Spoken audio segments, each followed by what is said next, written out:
السلام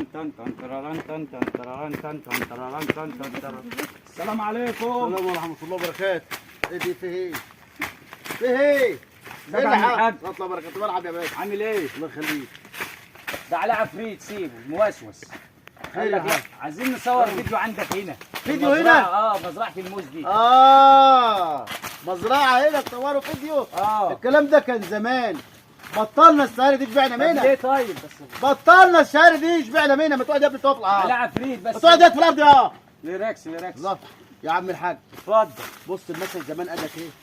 المثل زمان قال ايه؟ قال ايه؟ يقول حالك يا مغني ما انت سائل عني. صح. انتوا تيجوا تصوروا معانا هنا فيديوهات وتصوروا فيديوهات وتمشوا وتنزلوها على اليوتيوب وتنزلوها على الفيس وتنزلوها على التيك توك. ايوه. وتاخدوا ملايين واحنا يا ابني ما بناخدش ربع جنيه. الراجل ده مثقف. يبقى بلاش منه. ليه يا عم؟ هينوبك من الحب جاي. جانب ايه؟ فين الجانب دي؟ يا انا كنت عايز اصور فيديو.